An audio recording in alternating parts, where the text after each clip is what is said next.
All right, here we go. I am late. I want to start off by singing a song. Meow, meow, meow, meow, meow. Meow, meow, meow, meow, meow. Meow, meow, meow, meow, meow. Meow, meow, meow. Okay.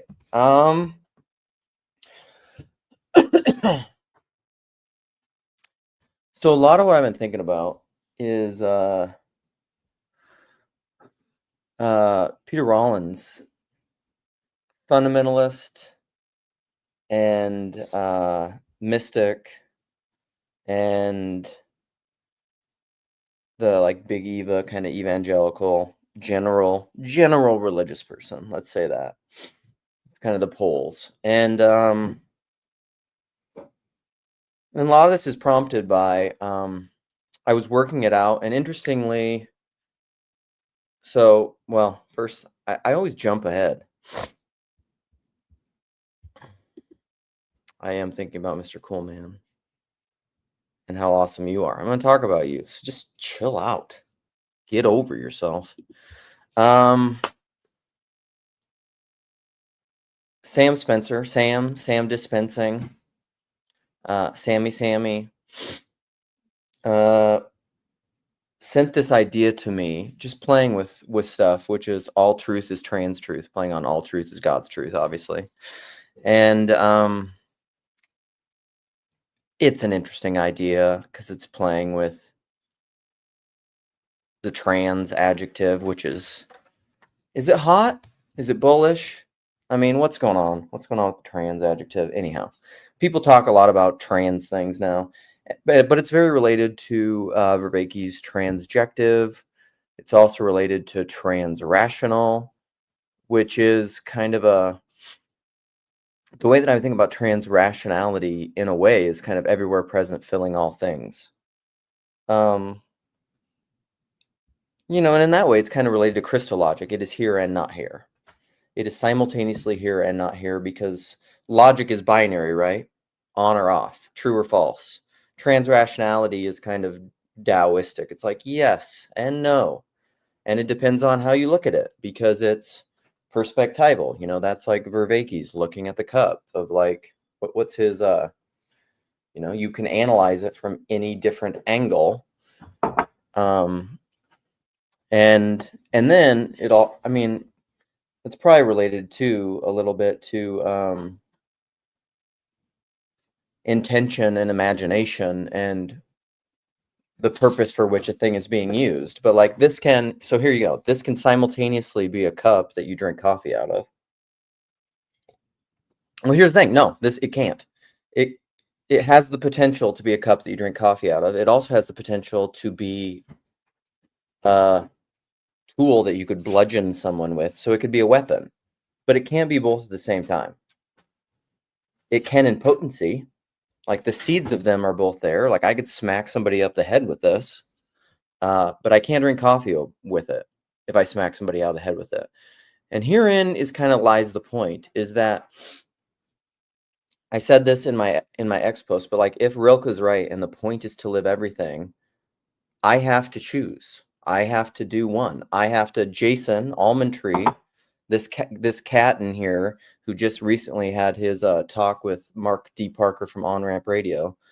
He's, you have a ring, you have a marriage. I can't simultaneously be married to my wife and to every woman in the world. I can't. I can be. When St. Paul says, I've become all things to all people, that for the sake of Christ I may win some. I don't think he means that really in a generic way because he doesn't know all people. You can't really know all people because you're bodied. There's only so many people you can know. There's only so many people you can have a relationship. Hierarchies bind and blind. Hierarchies are real. And so this cup, if I drink coffee out of it, it's a cup. If I, smack somebody up the head with it, it's a weapon.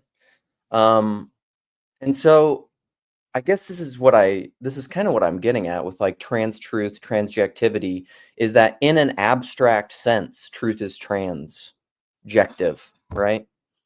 But only in abstract, only in theory. in reality, when it is lived, when you either drink or smash, sometimes you drink and then smash.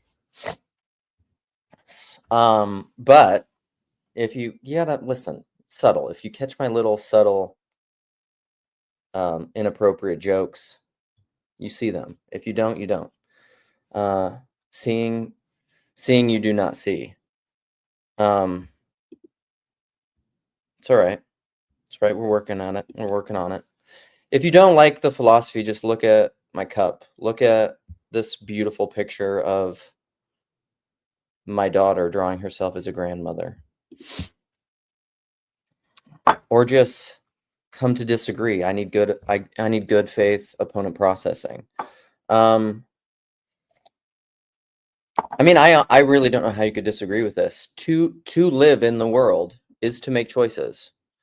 It's kind of like that idea is like not making a choice is a choice. Ultimately, this is the point, I think, between now. This is why I said in my X post, there's a kind of mysticism, which is really an agnostic rationalism.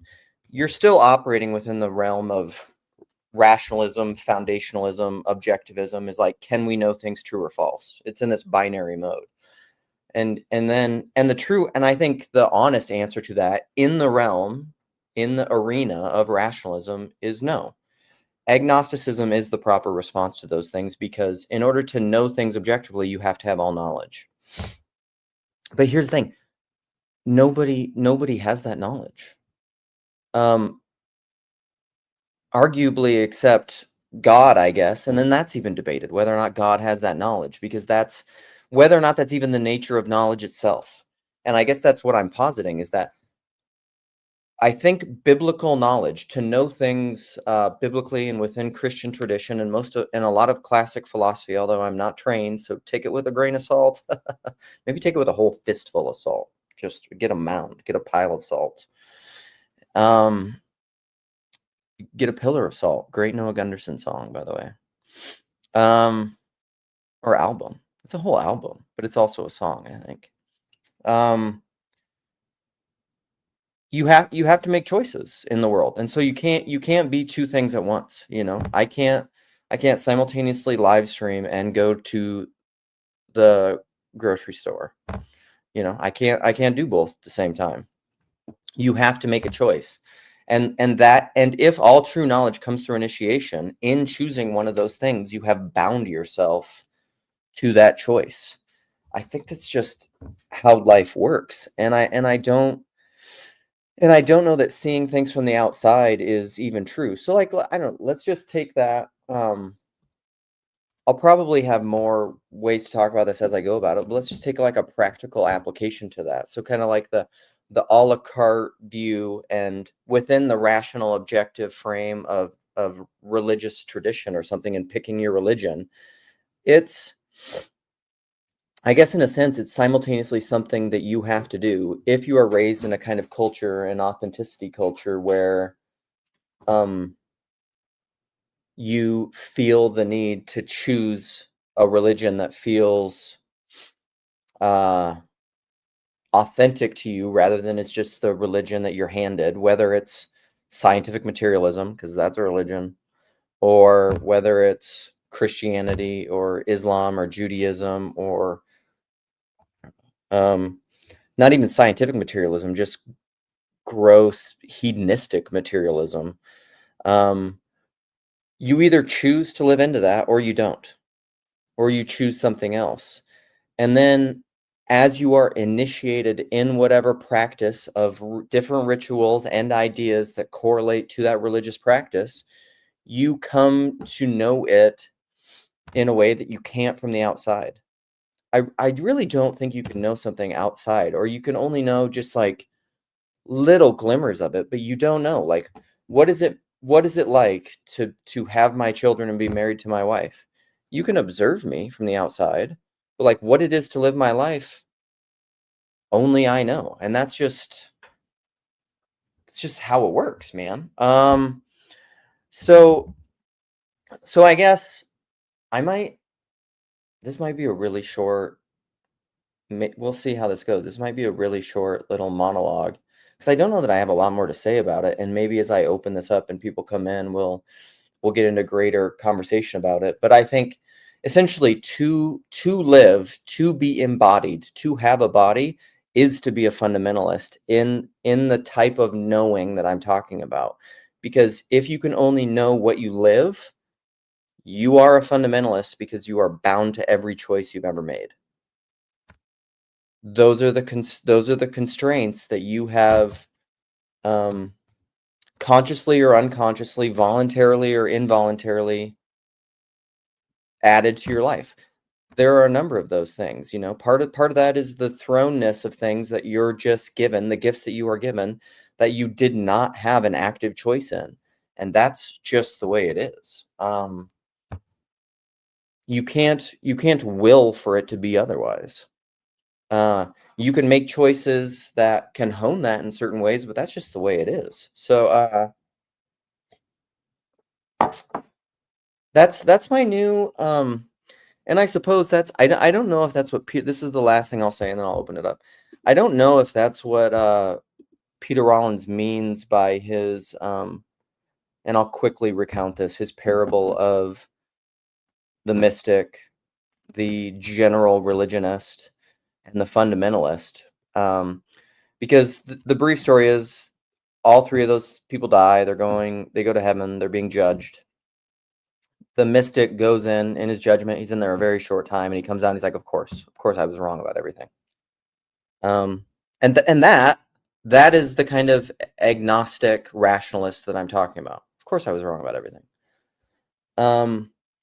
There's a different kind of mysticism that I will talk about a little bit after the parable that I think is different. It's actually a completely different thing. This is where you can be a mystic and a fundamentalist, which is what I strive to be, actually. And then the general kind of middle of the road religionist goes in there for a little bit longer. And then they come out after a while and they're like, yeah, of course, I was wrong about some things and right about some things. Right, sure, that makes sense to me. And then the fundamentalist goes in there for like days. And then all of a sudden Jesus comes out and is like, how could I have been so wrong? All of that framing, the parable of that is within the realm of like objective binary logic knowledge. And like I said, all of that is I actually think it's irrational. That's why I used to say you can't reason with a rationalist that rationalism is irrational. But there is, so the kind of mysticism that's set in opposition to that is the kind of mystic who is just seeking experience with God in everything. And that's the kind of mystic. I mean, to me, that's like the Karl Rahner quote of, and this is a little bit of tied in with what Sam was talking to me about, is the Christian of the future or the believer of the future, let's broaden it out, will be a mystic or not at all. Because, and essentially what that is moving beyond propositional tyranny. You're just seeking experience with God, which would include propositionally, right? It includes all those P's. It is just the person who receives everything as a gift. That's the mystic. That is God as he presents himself to you in and through the world. You are receiving that as a gift and seeking by obedience to respond to that in the best possible way that you can. That's being a mystic. But it's also a little bit being a fundamentalist, because you can't, when you act in that according to your conscience and not like a superficial egoic fear or anxiety or whatever, because perfect love casts out fear. When you seek to, in good conscience, respond to how God is presenting himself to you in the world, you're going to make choices based in deep conviction. And it's like the book Loris says, or Cormac McCarthy, right? Like you could not have done otherwise. Because it's always himself the coward betrays first. After that, all the betrayals come easily. Cormac McCarthy, All the Pretty Horses, killing it.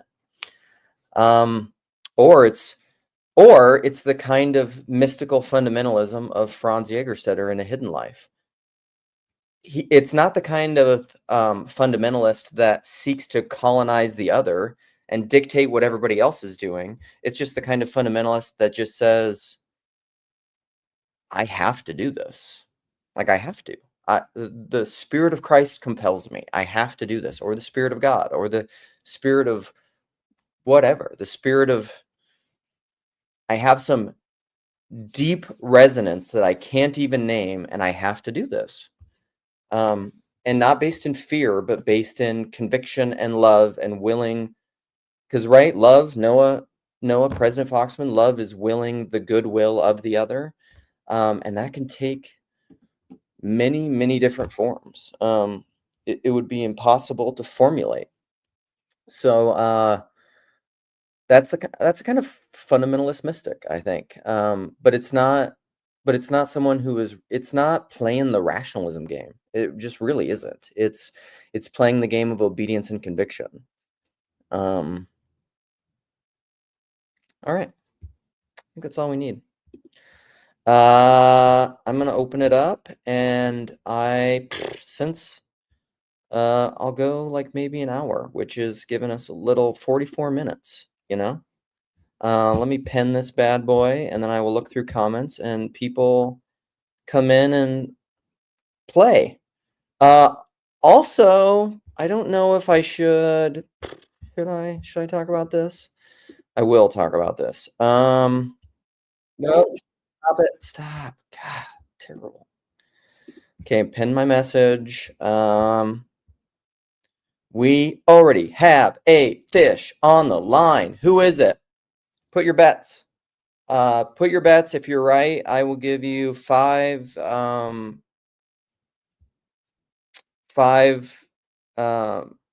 nominal fake gold stars. We have two guests. If you get both guests, if you get the number one guest who came in backstage right, and the second guest, you have 10 years off of purgatory. Which, that's a lot. Okay, first guest. Here we come. Oh, it's Mr. I don't know why. You're like Fuzzy Lorax. I don't know why I'm so blurry. Maybe You're looking very blurry. Maybe we're all drunk, or it's your camera. No, and then look at really. Ooh, and now We have really while the Lorax meow while the Lorax figures out the settings and the blurriness. What is up, really? What do you think, sir, about such things as have been said in the past 15 minutes? I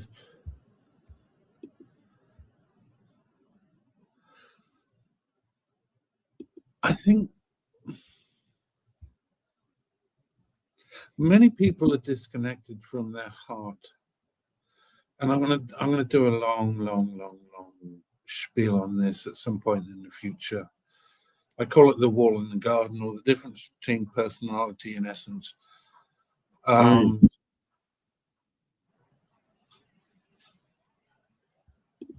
People, I had a conversation with someone on Paul van der Klee in the text, and he said some stuff that surprised me. I think it was a he. I don't know.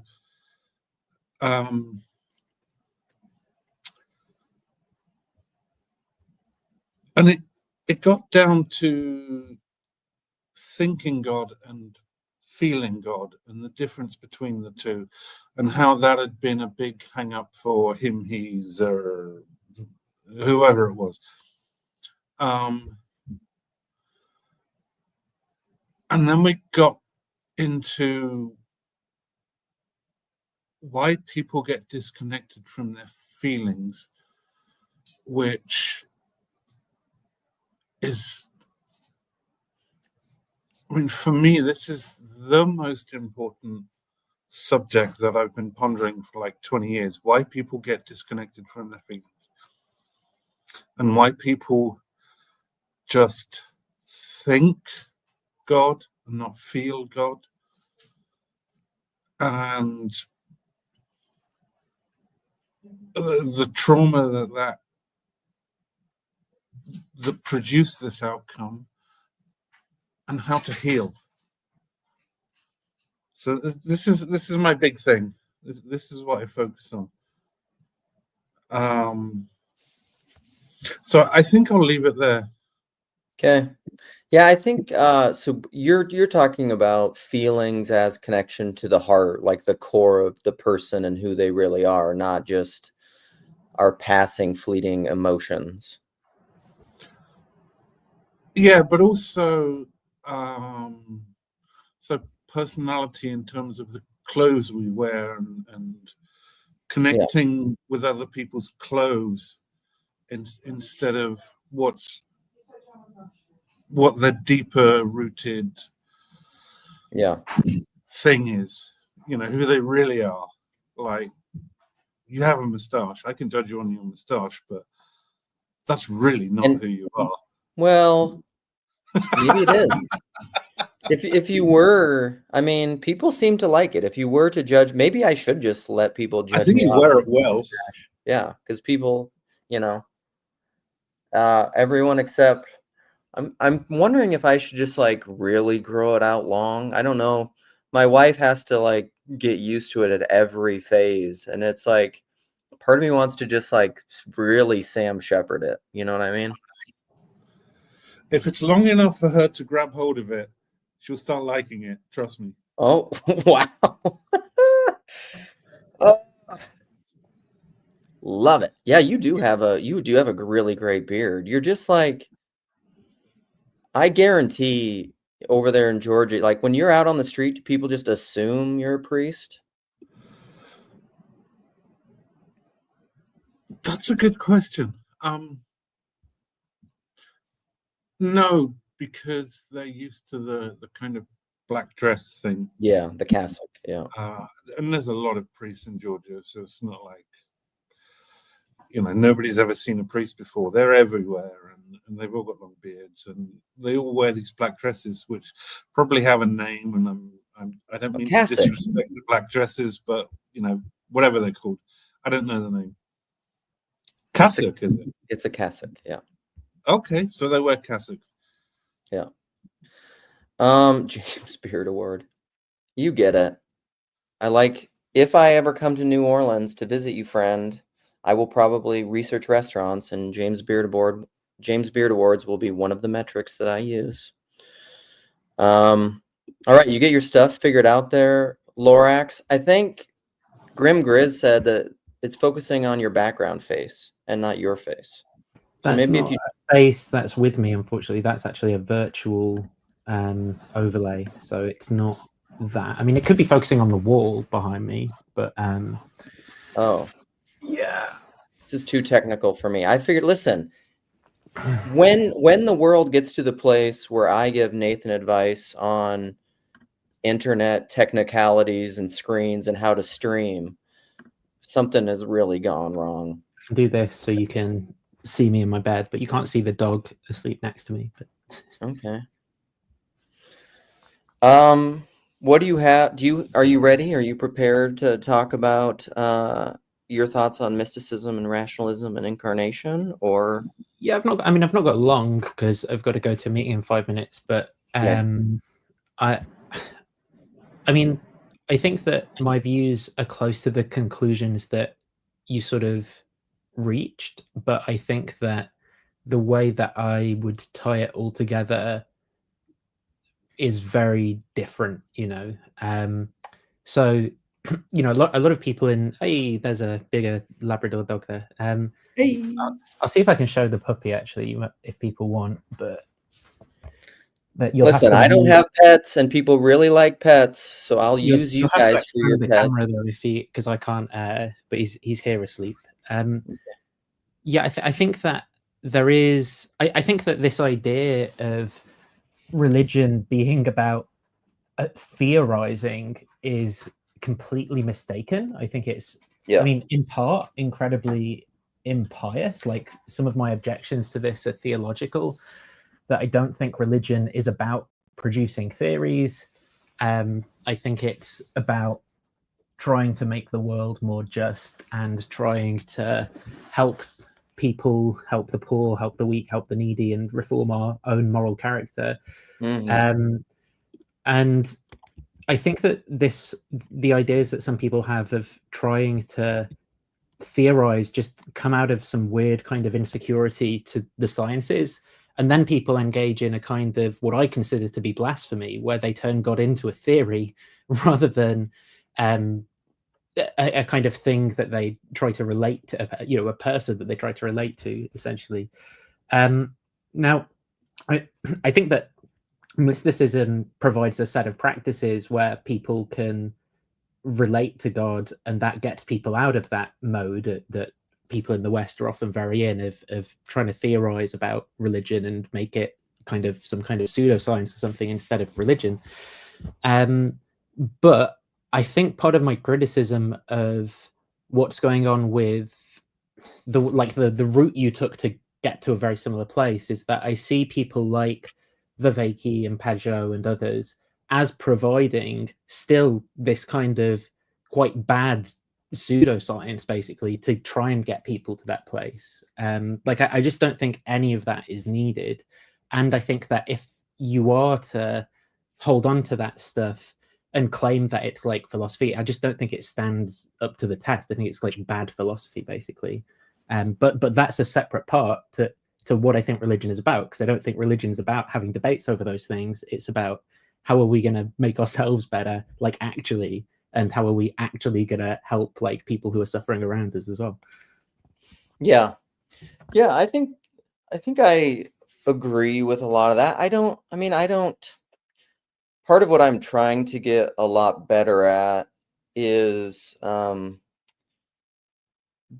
the corners really help me in this, is disagreeing without judging, and also just like not trying to project like I know people's intentions or whatever. I think pretty clearly Vervaeke is, I think self-admittedly, even and explicitly, he's kind of trying to do what he's doing scientifically.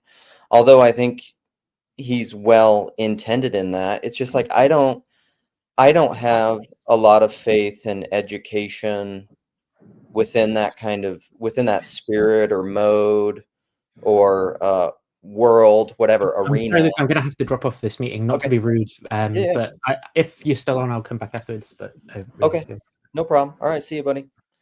But I do think, yeah, go ahead. Okay. Let's say, charity begins at home. So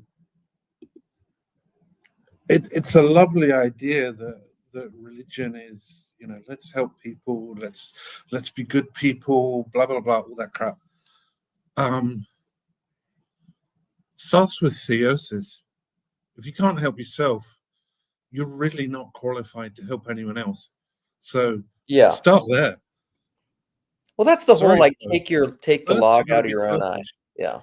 Sorry, say again. Well, I mean, that's the whole take the log out of your own eye thing before you go help your brother, or even this is a good thing, because I've been talking to Nick about this, and Nick said this up above. He was just like, I'm concerned. Free Rillian. So he's the one who does the chilling with Chesterton. The nights chilling with Chesterton. Nick. It's not popped up on my feed. Okay. Chesterton and chill. Anyhow, this is his thing. So Wednesday nights, I think he does it, where they'll read a section of Chesterton or whatever and hang out and talk. But just gonna blow my nose. Yep, I know some people don't like watching, so don't mute it though. Yeah, buddy. We want to hear it.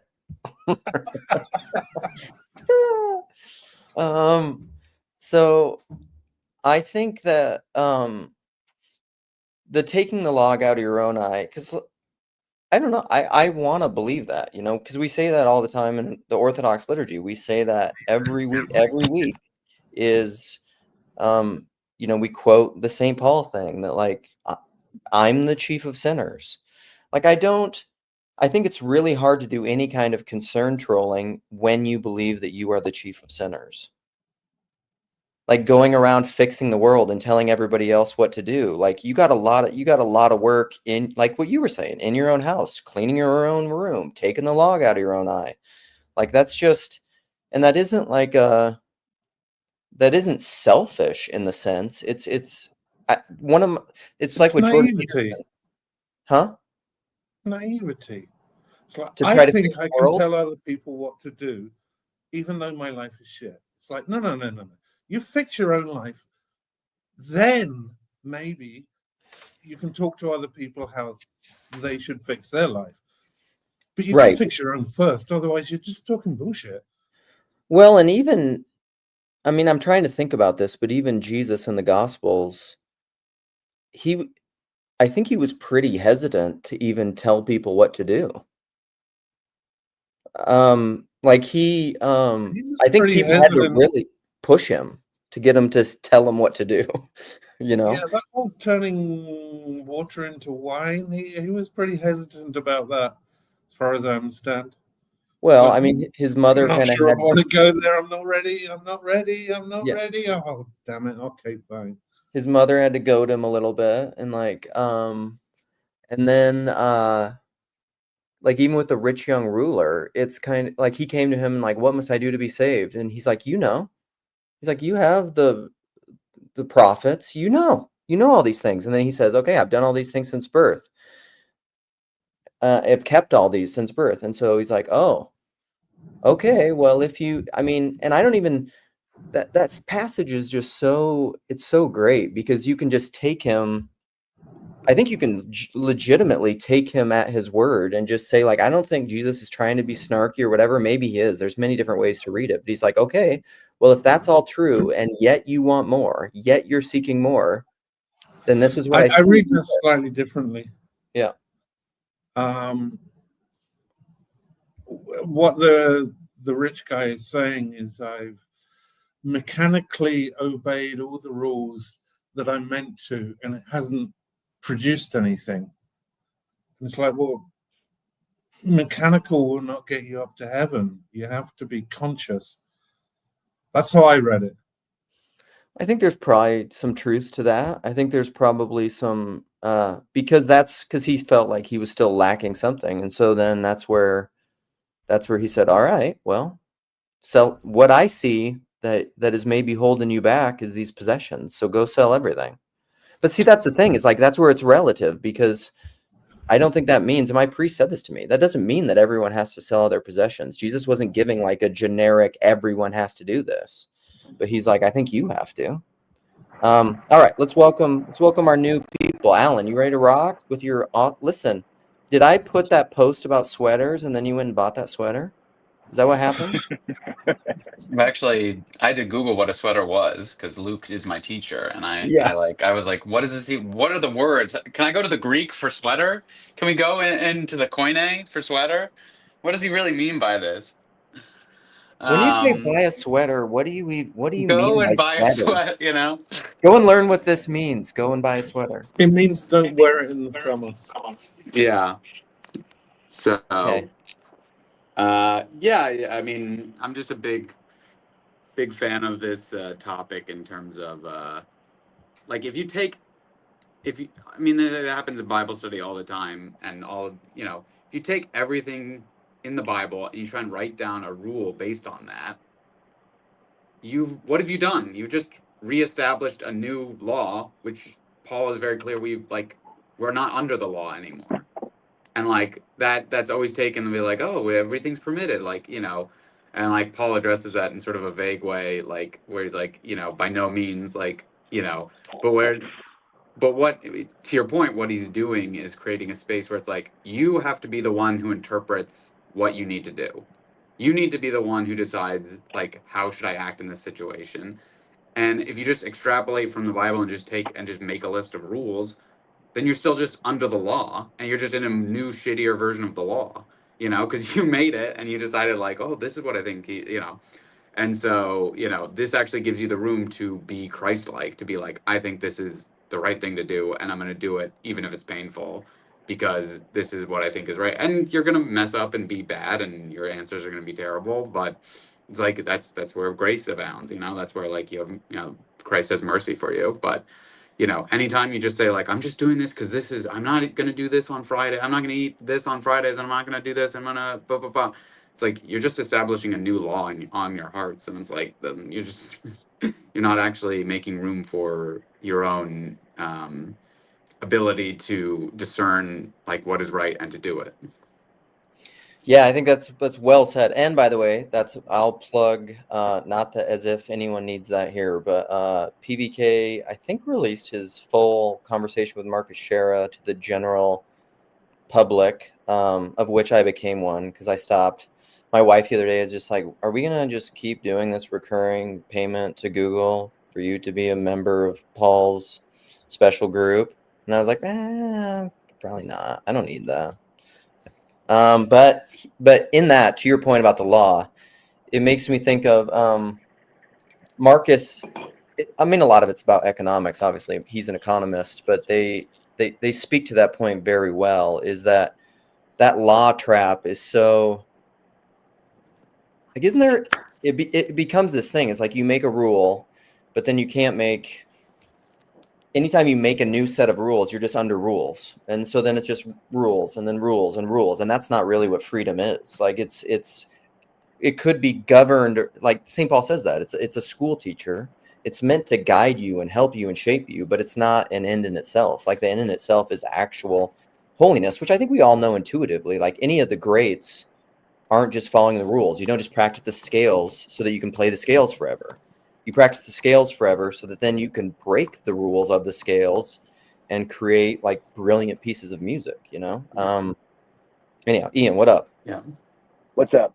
I was going to ask for a little bit of clarification or context on the fundamentalism terminology that you were using.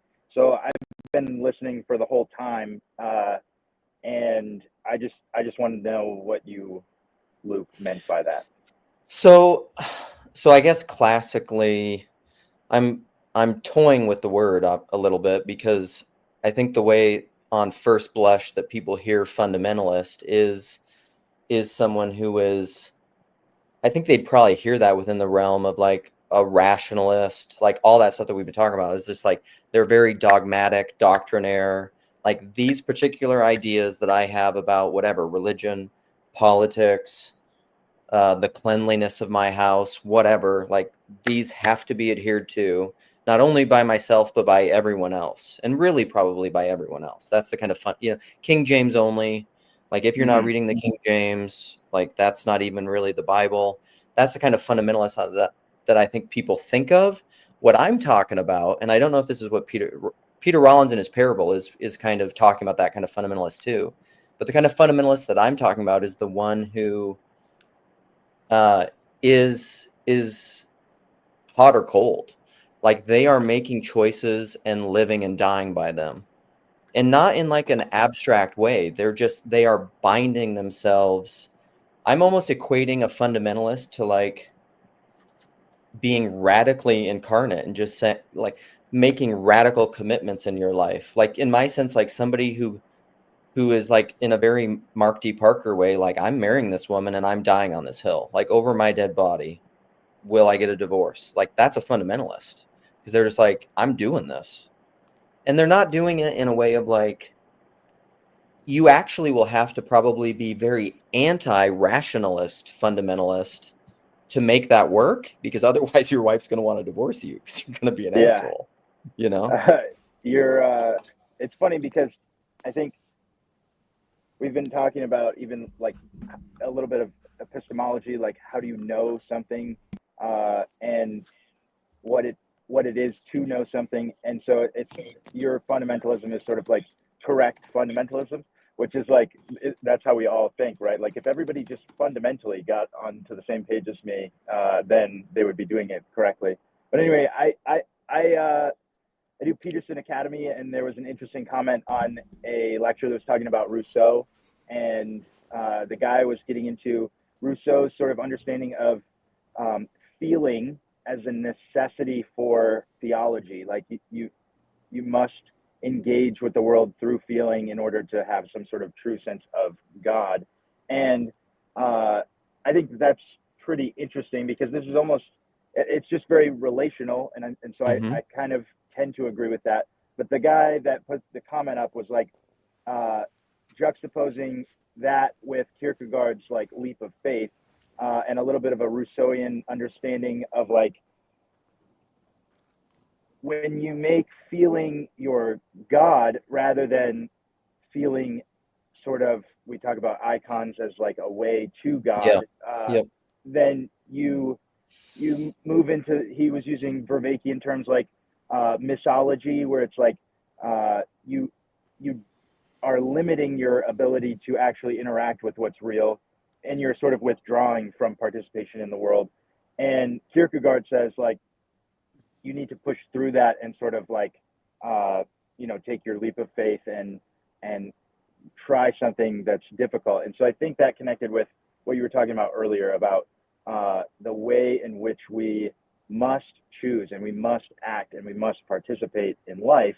And so, yeah, I don't know if I really have something to offer this conversation, but I was thinking, as far as fundamentalism goes, it seems like there's like a necessity for feeling, because you want to feel what is ontologically sort of foundational, fundamental, and then the need for action, sort of relationship with what is most fundamental. And then, like, from the Christian perspective, this is where we get to, like, that's Jesus. He's the rock that you build your house on, the cornerstone. And I think a lot of the stuff that we argue about is, generally speaking, they're constructions on top, and that might go to what Alan was talking about with the rules. Like, we tend to argue about what the best way to square the walls is, but if the walls are square, or if the walls are standing and keeping people warm and dry inside, then it's kind of like 6 of one, half dozen of the other. Like, go for it. Have your walls and I'll have mine, and as long as the foundation is the same, we can just kind of, I don't know, live in the same house, so to speak. Yeah, probably allows for a certain kind of plurality. So the only thing I'd say to that is regarding feelings is it's like anything. I think what you said was good. Like, your feelings, just mere emotions, they're just signs. They're or Peter Rollins will talk about them as like symptoms. They're telling you something. What you do with that, though, is the kind of fundamentalism that I'm talking about, because that's where you exercise your will in relation to it. And this is why it says, take every thought captive to the obedience of Christ, or submitting it to the noose, or whatever, is like, or when Jesus says, be angry. Yeah, be angry. You're angry. Like, don't deny that you're angry. You're not living in reality then. You're angry, but then do not sin. Like, it's fine to be angry, but then don't be angry and sin. And so, like, emotions are good, or they can be good. It's like they're like anything. They're a reality, because we are, it's the animal nature. It's the biological nature. Like, you can't deny that. And I don't think holiness is a kind of weird stoicism, and even classic stoicism wasn't that. Nathan Jacobs spoke about that once. It's just like, to be stoic was just to create a buffer from your emotions, so that you could then look at it and submit it to the intellect, to the nous, and then live rightly with it. It's not to be like, being a holy person isn't to be emotionless, or joyless, or not sad. Yeah. And I want to say too, like, feelings as emotions is one definition, but also feelings just as sensations. And that's an interesting, like, problem we have, where you're in a materialist, like, scientific materialist world. Everything is trying to be quantified, so you can't really quantify what one person's subjective sensations of something are, but you can like pull it apart. And somebody was, I think it was here, we were talking about like, did we talk about transcendentalism here? I was watching another video, maybe. I mean, we do occasionally, but not recently, I think. Okay, so with the transcendentalists, it's like, I've been reading a little bit of the, like, Emerson, and definitely Thoreau kind of got me back on this kick. And I was like, I totally agree with these guys, and it makes me nervous because, like, I grew up in a Christian home, so I shouldn't be agreeing with philosophers. But it's like, I don't know what the, like, end conclusion is. And I was watching the video with Sam Tiedemann. I don't know his last name. Tiedemann, yeah. Tiedemann, yeah. Tiedemann doesn't sound Sometimes, the subtle I won't jokes. share. Yeah. I'll share something with you, not publicly later. Okay. And so when they're talking about like this divinity within ourselves, this is where people get concerned when it comes to the type of fundamentalism I was sort of conflating with yours. Is like, oh yeah, well, if everybody fundamentally believes what I believe, then they would be correct, or how I feel the world is, then that's the supreme thing. But it's so important to remain open to the way that the world is, because I think that God presents himself, like Paul says in Romans, that he's evident through nature, right? And that's what those people are talking about. They're naturalists and romantics and transcendentalists. Right. All right, let's bring in Alan. Do you have stuff to say? I want to welcome Mark. Mark came in for some reason. He came in. Mark, I hope you came in to be a radical fundamentalist. Look at an Alan. Alan's just like, if you're going to Mark first, I'm out. Where'd Alan go? I want to hear from Alan more, but whatever. He can't get Alan, I guess. I'm just kidding. No, what in your dichotomy? You're setting up a dichotomy between mysticism and fundamentalism, or the mystic and the fundamentalist. Is that kind of how you're framing this? It depends within the rationalist frame, I would say, and then within the kind of incarnational frame that I'm talking about, I think you can be. It's almost as if they're two sides of the Tao, which would be the true self. The mystic is just seeking experience with God, and the fundamentalist is like, these are the choices and the hills that I'm going to die on, and I have to live. And in order to live, I have to make these commitments like this. Mm-hmm. Well, and in that, I'm seeking an experience with God.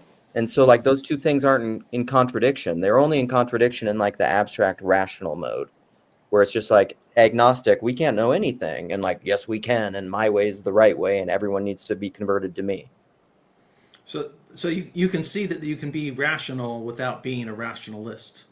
Yes, absolutely. Right. And objective without being an objectivist or an objectivism, right? Yes. Turning it into an ism elevates it to a religious perspective or something.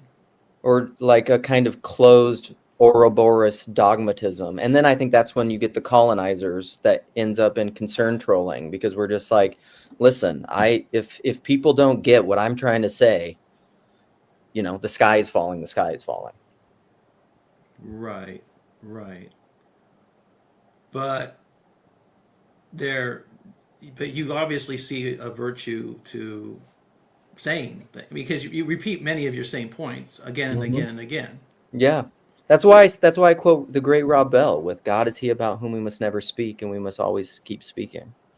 Right. So well,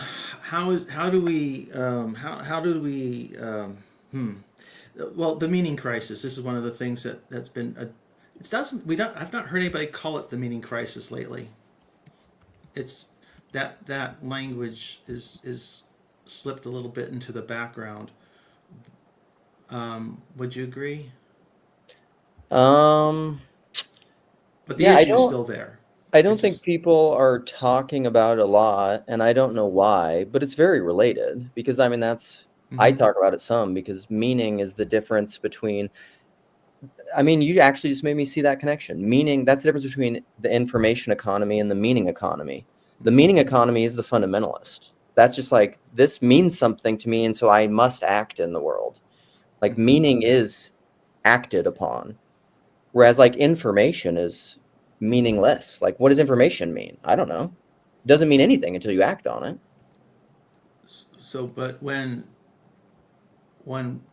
PVK or any of the famous, Vervaeke or whomever addressed the meaning crisis, were they being fundamentalists in that by using that kind of language? I don't know. I don't know what they were. It was a big deal in the corner, and it swirled around for a couple of years in that way, and I'm just wondering what was being addressed, and has it been satisfactorily addressed, and that's why we're not talking about it anymore, or are we talking about the same thing and we're just using different words? Well, what I just said, and I think what I am saying is the solution to the meaning crisis, if I may be so bold. Like, I think that's what it is. But I don't know that Peterson or Vervaeke think that. I think what they're talking about in the meaning crisis is they're just pointing to the problem. I don't know if they ever came to any sort of solutions. And I think part of the problem, and then maybe this was what Nathan was talking about before he had to leave, is they're trying to approach it way too systematically and systemically. Because part of that's connected to like the failure of institutions and lack of institutional trust, and all these things are happening.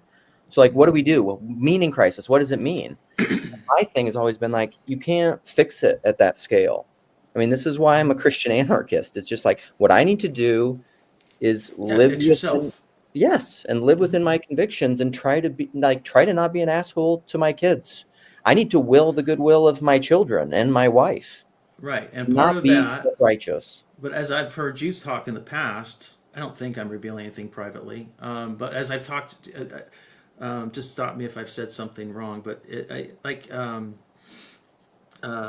you have firm convictions about the quality of food you eat Mm-hmm.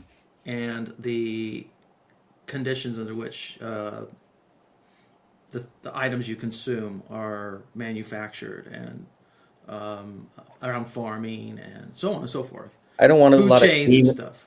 a lot of demon worship in my food chain production. Yeah. So, but why? Why? What's the difference between a demon orange and an organic orange? Well, he's a weaker believer. could be. Yeah. Yeah, could be. I mean, and this is what, because even at that, I think you could, to your point, this is also why I say you could be right and be wrong, or be wrong and be right. I think that when it comes to like what we know about science and nutritional value and soil health and environmentalism and all that sort of stuff, is like, in as much as we can trust science, like a tomato grown with not even organic farming, but like beyond organic farming, regenerative farming from heirloom things, not tomatoes that are grown to just be able to be shipped across the world and have longer shelf life. Mm-hmm. Like, those things are better for you. It's like blue zone people. What are the things when people are living in the highest percentages to 100 years old, how do they eat? Like, we can look at that and measure it. And I think They're those still things, studying it though. yes, for sure. Regard a blue zone, actually, because I live next to one. Yes, yeah, I know. I know, yeah. So like, I think those things are true, but I think you can but then there are also, I knew farmer, like this rancher who he was a fencer primarily. He fenced all the time, and I think he just smoked cigarettes all day and drank whiskey, and he lived to like 98. They're mysteries, yeah. So there's always like exceptions to these rules, and I think, and simultaneously, I would say, to some degree, to the holy or to the pure of heart, all things are holy. And like, to what Ian was quoting in St. Paul, like, we realize that this food sacrificed to idols is nothing. Like, it doesn't matter. But it's all like one of the most relative passages in the New Testament, which the Bible's full of relative passages. It's just like, should you eat or should you not? Well, it depends on your love and goodwill and the weaker brother. It all depends. Right. So do you see a place for for a fundamentalist? See, you described a kind of fundamentalistic rationale for, say, for why a pure tomato, I'm just going to label it a pure tomato, is better than a 70% tomato that comes out of the factory farm. Mm-hmm. And even though the 70% tomato is 70% as good as the pure tomato, and it will satisfy in most cases as a tomato for canning or some other use. we all concede that the 70%, the pure tomato is the better tomato, but declaring that there is a pure tomato and the pure tomato is better than the 70% tomato is a kind of fundamentalism. Because the kind if of you're going to pay fundamentalism, $5 for the pure tomato and 50 cents for the 70% tomato, and people need tomatoes, and not everyone can afford the $5 tomato. try working harder, people. Be better with your money. So what I would say is, like, the kind of fundamentalism that I'm talking about is the one that takes the log out of his own eye. So if those are my convictions, then I need to live accordingly. But then if I'm concern trolling and telling everyone else to do that, then I'm the wrong kind of fundamentalist. Okay. So you're not encouraging people. Just to clarify, and I'm not putting word. I'm agreeing with you, but you're not. So when Jesus says, "He who puts his hand to the plow and looks back is not worthy of me," Right. Exactly. Yeah, for sure. That's serious business. Yeah. So that's thanks. I'm just get to plowing and take that in whatever way you want to. Enmity against the womb. Ian, you got stuff, or Nathan, you're back. Let's I'll go a little bit over an hour, but we're getting close to final words because I have to go buy some tomatoes. I think Nathan should go first because that's my thought. Well, I've not been here for the rest of the conversation, so I'm coming in based off of the things you started talking about, and they might not make any sense anymore. So, I think we're still largely on topic. If I had to condense, Mark and I were just talking about. I think that was a good summary to where we've kind of arrived. And those were great questions, by the way, Mark. Here's a quick caveat because I've been talking with Cal and Jason about your newest OnRampRadio, which is, I think, the only YouTube video linked down here. And Cal was saying in both my OnRampRadio and in Jason's, because we know each other pretty well, we're friends and we communicate a lot, just privately. He was saying that he was praising your interview skills because he was saying he had lots of new revelations about both of us because of your on-ramp radios and the questions that you ask. So cool. So you do a great job with that, and I think that the one with Jason is particularly good, Almond Tree. And so Nathan, I think the summary would be, if I can try to summarize, is that Mark was asking further clarifications about my fundamentalism, the kind of fundamentalism that I'm advocating and the kind that I'm not. And the kind of fundamentalism that I'm advocating is the one who has deep convictions that are applied to himself and thinking of himself as the chief of sinners, missing the mark, and putting his hand to the plow of that with like an absolute abandon somewhat, versus telling everyone else to put their hand to the plow with abandon. Because the one is the rationalist fundamentalist, and the one is the one who is hot or cold in like Revelation, where it's just like, you need to have convictions. And that's just to live, essentially. Yeah, I think in my view, the question I would ask myself to figure out whether or not I kind of buy into that as like a rule or something would be something like, is that consistent with walking past someone dying in the street and telling myself a religious story about why it's more important for me to not help them and carry on? And I think that I could potentially do that, right? I could be like, well, I'm a man of conviction, I got my thing that I got to do, like, you know, my theology tells me that the ordo amoris is I got to pick my kids up from school, so I'm doing this, and you know, I don't neglect them over this person dying in the street or whatever. And that's I'm not saying it's bad. I think there are cases where it's good as well, right? Like those are probably the ones that are motivating you to think in that way, where you're thinking of people who are operating in a bad way as a result of their focus on the intellectual side of things. But I don't think it's like all-encompassing good. It can also have pitfalls, in my view, as a way of thinking about it. Well, yeah, I suppose I get that to some degree. Like, but if you're the person who's being a fundamentalist, who's telling themselves a religious or religious, scientific, whatever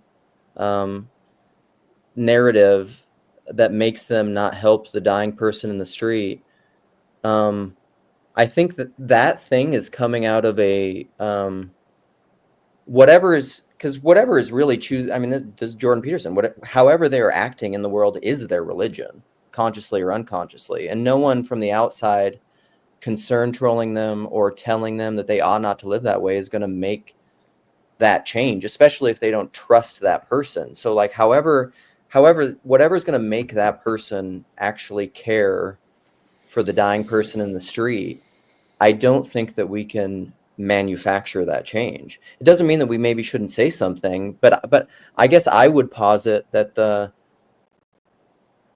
I think it's worth thinking about that telling people that they should not act that way in the world could be a bigger harm on scale than just leaving that person alone.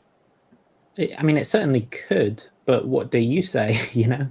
Like, do you say, I'm the kind of person who doesn't want to see clearly and wants to justify not doing something that my conscience might tell me is right? And I think that is the way that Christian parables operate.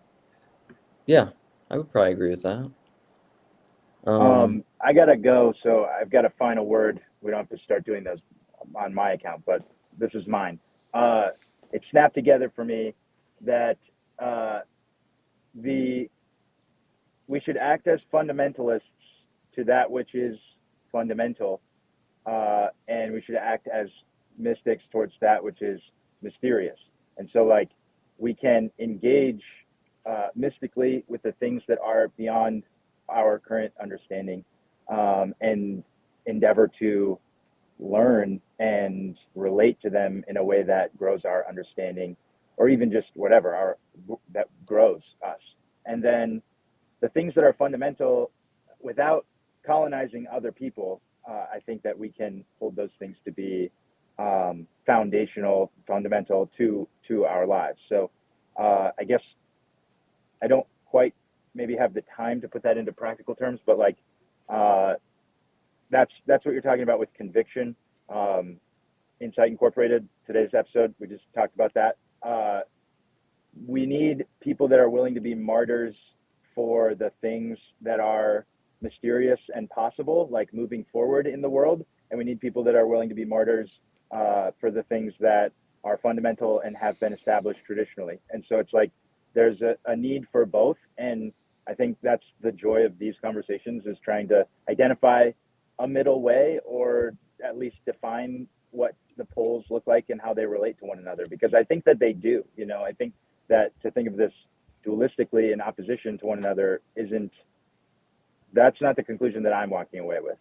But I do appreciate the fundamentalism idea, in that we do need to get a grip on the things that are the foundation that we're building our life upon. And I think that Jesus, in many respects, tried to teach us what is real, what is foundational, and we tend to build systems to interact with that rather than actually interact with it. And that's something that I talk about a lot. But the less certain someone is, the more fundamentalist they seem to be in the typical way of understanding that word. Like the more dogmatic a person is, the less grip on reality they have, and they're trying to sustain their house of cards understanding of the world. And so when we feel something is secure enough to be foundational, fundamental, then I think we should stand on that and build on that. And then the things that we are mystified by,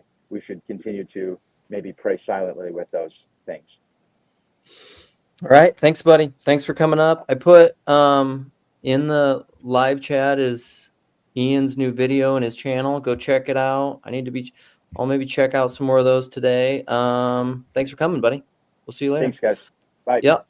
All right. Mark and Nathan, do you have some last words for us? Yeah, I don't know. It's just I guess there is no category of my life. I'm such a fundamentalist that there really is, and I think this is probably why the label applies. My wife started putting it on me some time ago, and then PVK, and then so I guess I'll own it, because there is no category of life that I don't reference back to. How does that relate to the one? You know, the one, it's top of the hierarchy, the Christ, whatever, so it's always in the relationship. What is it? I'm losing the language for the metaphor here, but it's you're some pole star or some navigation point around which you guide reference your actions in the world. And so and I think that's where I offend, I suppose, because there simply is nothing. It applies to my politics, it applies to my personal ethics, it applies to my healthcare choices, it applies to my economics and how I spend my money. And I know when I'm fucking up, and I know when I'm that is, I define fucking up as missing the mark and not doing a very good job of it. Like Nathan mentioned, driving by someone dying. I live in an area that has homeless people, and on my way from point A to point B, and very often I have to make the calculation, stopping and doing something about this person and dealing with my other responsibilities, and I often choose the other responsibilities, or I give a portion of myself and not all of myself to the person in need in front of me. Occasionally I step out and take a chance and do something more extreme, but more often than not I take the conventional choice, and so I guess I'm confessing sin here. So a fundamentalist, but does that make me less of a mystic? Well, the mysticism comes and goes. I don't know about the feelings. I mean, Mark talked about, Mark and Deblisi talked about feeling God. I feel God rarely. And when I do feel God, I sometimes have to question my sanity. So it's a tricky business. If I could just commit to the guidelines, in some ways it helps me. These are guardrails. The guidelines are just guardrails that keep me somewhat on track and not going off into the ditch. And those can be pretty rational and reasonable.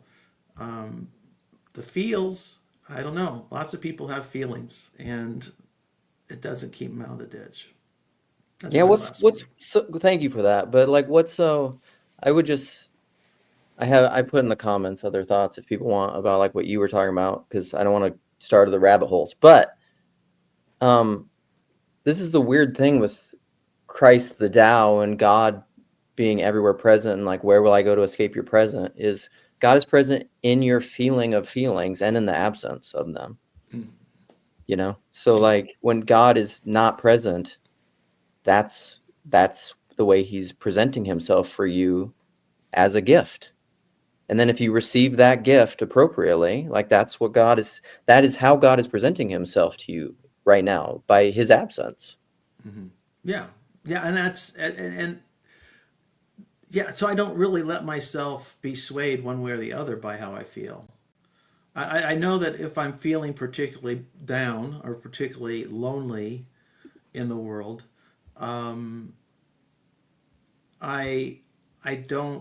I've learned somewhere along the lines over the years to just not take that too seriously. It's okay. This is a quiet season or an empty time. Empty things are meant to be filled. And so you just trust the process. And sure enough, if you just patiently endure and don't freak out, and try to drug myself out of it, or, pursue other things to distract the suffering that I'm in, that emptiness will ultimately be filled with something good. And it comes around, and is a cycle. I don't know if Nathan has anything to offer along those lines. Yeah, give it to us. Do you have an? Oh, look at this sleepy puppy. I know, so beautiful, getting so big. Yeah, I guess the terms that you're talking about, like fundamentalist, I would probably disagree with your. Well, I understand how you're using it, Mark, but I disagree with your use of it, because I think it's kind of like one of those moves that will produce a kind of sense of insight in people. But I think the way that the word is usually used is kind of as a pejorative, right? Yeah. And it's not. I don't think it's like a technical term, sort of like cult, right? I don't think there's any good technical characterization of cult. I think that it's just like group of people that do a thing that I disagree with in some way. And fundamentalist is very similar. Now, that doesn't mean that if someone's using these words, there can't be anything to their critique. You'd have to look at the values they would point to and whether or not you think those are good or bad things to see if that's legitimate. But I would argue, for example, like I wouldn't, even though you would say everything in your life is oriented around God, I wouldn't call you a fundamentalist, because I think that the way that those values are operationalized are very tolerant, inclusive. They seek good for many people. They don't seek to harm people. They seek peace, things like that. Whereas I would feel comfortable using the word fundamentalism, maybe even for someone who is less involved in Christianity than yourself, but to the extent that they are, it's all about division and hatred and harming people and going after trans people or something. You know, like I would be like, you're a fundamentalist, right? Even if they might be less into God or Jesus or the Bible or whatever than you are, right? So I think the word kind of has this pejorative force and use, but that doesn't mean it's always a great accusation for someone to raise, but it also doesn't mean it's always a rubbish accusation. You know? Right. Yeah. No, I think that's true. Well, and then I guess to close out, thank you for the last words. I'm hoping to do more conversation. Paul Allen is in here, and I'm hoping to do a second part of a conversation with him. So we have a couple corner economists, Paul being one, and then Marcus, who PVK just dropped the full conversation with him on his channel. And with both of these guys, particularly Marcus, we've been doing some private messaging back and forth. I think Marcus is going to be, and even in that conversation with Paul, a really great, because this applies to what you're talking about, Nathan, is that they're very, economists tend to be a lot more technical, and Marcus particularly is, both of those guys like to argue for institutions and structure in a way that will seem, which I think I largely agree with, but it will be a great balance to the ways that I usually talk about things, with like all institutions being inherently demonic and stuff. So I'm looking forward to those conversations because I do that. Like, part of what I'm doing, playing with fundamentalism in that way, is because it is pejorative. So like I'm doing it in a playful way to hopefully awaken some meanings, but Can I add just one your mileage will vary. Could I just one little thing? Yes. The fundamentalist thing is, well, I think it applies to me, pejoratively or not, and I just tongue in cheek somewhat, is that it is extreme. I mean, I am an extremist, and I can't stop myself. So I mean, but on the other hand, I find I have a lot more in common with Sam Harris than I do with Dougie Wilson. So so my fundamentalism is of a different nature, and it's best not used publicly and in general, because it would probably just confuse people. And then on the other hand, Luke, and then maybe you could give me some advice privately. Claire's invited me to be interviewed on her channel for her Corona Yule series. So you're going to have to tell me if that's a good idea or not. I've looked at a couple of them, and some of her, I mean, it's a good place to go. Could be interesting, but you'll have to tell me if that's a good idea or not. Yeah. Let's bang it around. Bang it around offline. I like Claire, but it could be a wild ride, and I don't know is this her general corner interviews? Channel. Yeah. But she says general corner people interviews, right? These aren't any corner people I've ever seen. Oh, this is maybe a different thing. She's maybe doing a new thing. It's It's Koran. I'm sorry. It's a play I'm on the Yuletide. Yes, I'm thinking Claire. The sociologist. Clara, the sociologist. No, I'm thinking Claire Koran. Claire Ka, yeah. Secular Coranism, yes. And that could be. She's here. Yeah. Here you go. So that's funny, Phlebas. If Claire only had OnlyFans, you wouldn't hesitate. That's a very inside joke. Okay. Anyhow, thank you guys for coming. I appreciate it. Great conversation. And until next time, everyone. See you later. Bye. Bye. Meow meow.